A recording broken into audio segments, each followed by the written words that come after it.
Hi, how are you? Hey, man. Good. How are you? I'm well, thank you. It's a pleasure to All talk right. to you. I'm excited about this new live album, which I think I had on the entire weekend, just blasting around the house. So. Nice, man. Yeah, I'm excited about this one. I think we caught the band in a good place. Well, that's of course what we're going to be talking about here, live from the Fox Oakland. And I guess that's the first question: is assuming that you probably record, a lot of your shows. What was it about this night that stuck out that said that's the one we have to put out? We ramped up our recording setup on the West Coast tour. The band was in a good place. It was kind of moving into this really creative space, and everyone's head was on right. There's this ebb and flow anytime you're out with 12 people and it's improvisational. There's good runs and there's runs that are kind of work. Mm-hmm. And then there's times where the band is just kind of firing, and we were heading into that. So we decided we wanted to capture the band, and we put together this recording setup and just hope that we would get the band in that spot. And the whole run was strong. I think the second show in San Diego, I felt like we had a live record in the bag. So then it was a matter of just trying to up it, right. Knowing that we felt like we had one. And we also knew we were going to be filming 2 nights. So, the dream scenario was to have the live record be also the night that was filmed. But I wasn't counting on it, because usually when the cameras come out, everyone tightens up and the show suffers a little bit. But the first night, I think that happened. The first show was good, but it wasn't great. It certainly wouldn't have been the live record. But the second night, I think everyone was so frustrated from the first show that it all came pouring out. Right. we hit the stage and it was just a different beast. And I think it was the best show of the whole run. And I like the continuity of it being from one show and not a compilation of best versions of tunes. I mean, that's got to be some added weight when it's going to be a 2-part, not just the album, but also the video.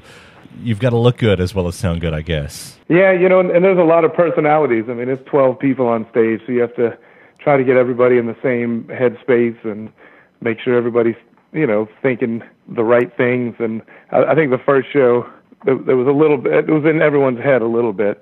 So we right when we got off stage, we had a little powwow about it. And, the first night in Oakland, people have a lot of friends and guests out there, and it was mayhem backstage the first night, and we shut it down. I talked to the road manager. I was like, no guest. We got a show to do. If people want to you can walk them back, but as soon as you're gone, they're gone. Like, this is not, we can't throw the victory party before the show happens. We got to go out there and earn it. So the second night felt so much better. It really, sometimes you have to get into that sports team locker room mentality where, you need to be face to face with the people you're on stage with, in a quiet space for a few minutes before you hit the stage. So it's a lesson that we keep relearning. I've been on the road so long, you forget about simple things like that. When you're first starting out, there's one dressing room and the band just ends up there, and that's, you naturally do that. As things progress, these theaters, there's 5 levels of dressing rooms, and people can spread out, and which is nice, but you got to get it back to the basics of, we're in this together, playing music together. You got to sometimes force it. so very mature and adult of you. Yeah, at times, it comes and goes. So when you're listening back on this, and especially those unscripted parts, those improvisational parts, which I guess is really what you have to look at for a band like you on a record like this, or am I wrong? Because the songs are the songs, and it's those flavorful moments that really make the night. Is that right? Yeah, there were 4 or 5 moments in that show that we had never had before, and they went to really nice places. Like there was a lot of band improvisation, and everyone felt relaxed, and everybody let things kind of unfold, and different people would kind of take the ball and run at different times. It really was a good night. But yeah, for me, that's what separates a good show from a great show, is when you have those unscripted moments and everyone feels it, and you can't quite put your finger on how it got there, or if you'll get back there again. It kind of doesn't matter, because I mean, the musicianship in this band, I mean, really to a person on stage, it's playing the songs well is not generally the problem. it's tapping into those really inspired places that those are the things that you want to capture. You know, generally at this point the band's been on the road long enough where the bar is pretty high. Like, I mean, there's good nights and there's bad nights, but it's the ones where you tap into that thing that you can't plan for that stands out. And yeah, I think that night we definitely stumbled into it. And the covers speak for that as well. I mean, you didn't go for any popular catalog choices for the covers. Like, most of these are deep cuts from the bands, which, I don't know, would seem like it would be easier to make your own rather than a song that the audience had committed to memory eons ago.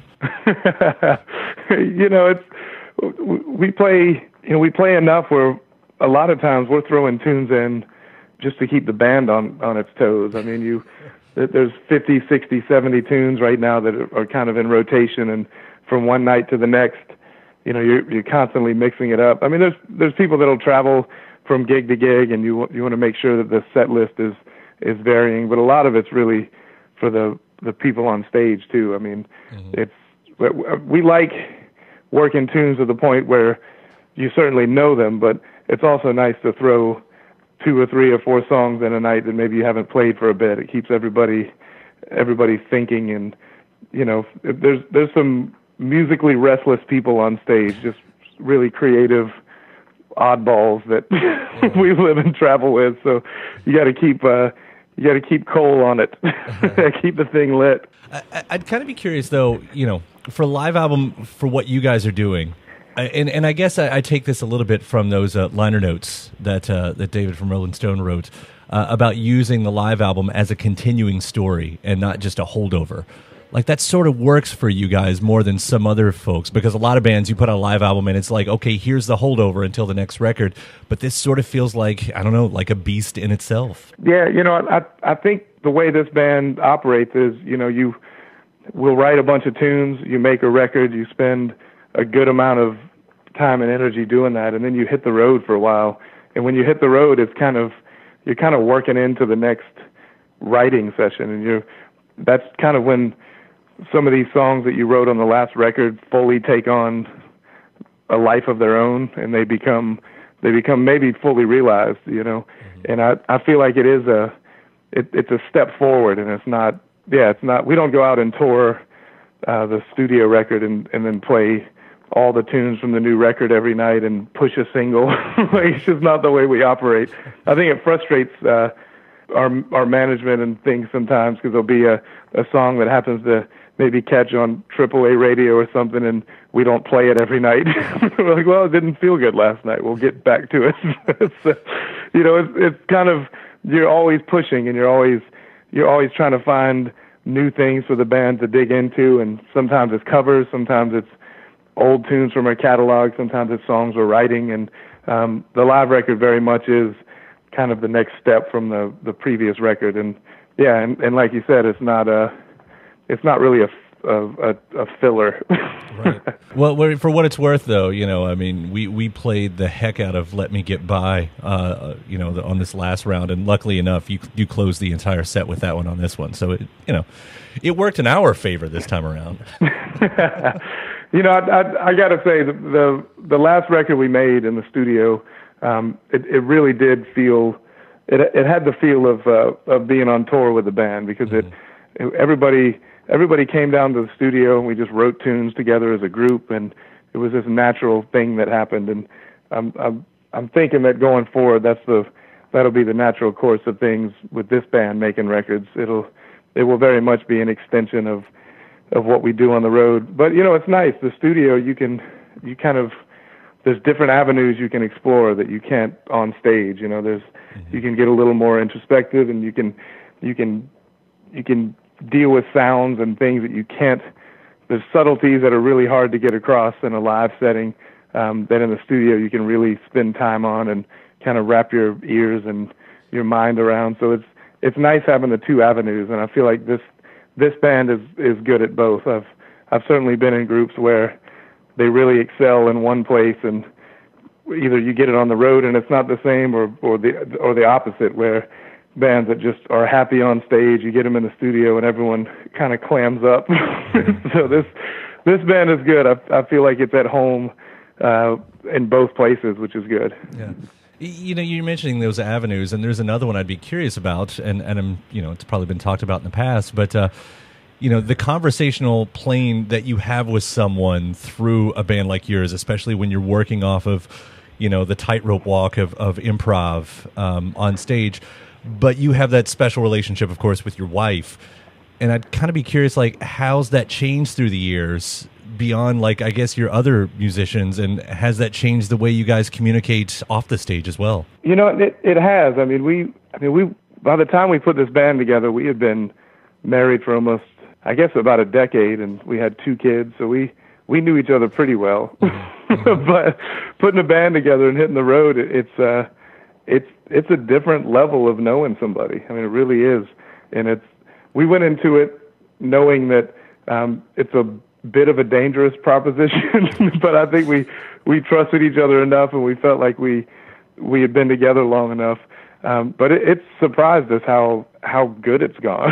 Yeah. It's been an amazing run. I feel like I know we're closer than we ever were. You know, things that at home and on the road have just been, it's been this great growth. And I think playing music together, especially the type of music you play, there's a line of communication and honesty that's it's just wide open. I mean, we have, and this goes not just for me and Susan, but in anyone in the band. I mean, when you're improvising with somebody, you can feel when something's wrong. You can feel when there's something on somebody's mind. I mean, it's hard to unleash and really play with somebody when there's those weird little hang-ups. So across the board, if there's any of that, we have, right after the show, we'll have a hot wash. We'll close down a few bars just talking about what happened that night on stage, or all these little things. And we've gotten to this point where keeping the air clear is kind of the name of the game. And a lot of that you learn from being around situations where that never happens. Right. And you have these bands where there's grudges for 20, 30, 40 years. Like, how did that happen? Oh yeah, no one talks to each other. Right. That's how it happens.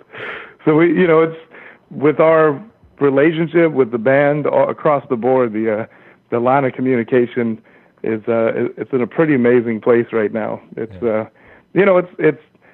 harder work doing it that way, but in the end, it's the opposite. It makes it so much better and easier and truer, and I think you can hear and feel those things.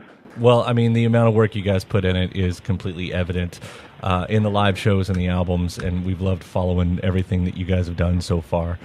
So I'll wrap by just saying congratulations on another stellar release here. Yeah, we're excited to get this one out there. I think it's a great snapshot of the band, and I think everyone's kind of itching to get back in the studio and start the next one. That's what I like to hear. Yeah, there's no stop. Yeah. Not with 12 people. If you stop, you'll sink. Somebody gets hungry. That's what happens. Somebody gets hungry. Sure. All right, Derek, it was a real pleasure talking to you, man.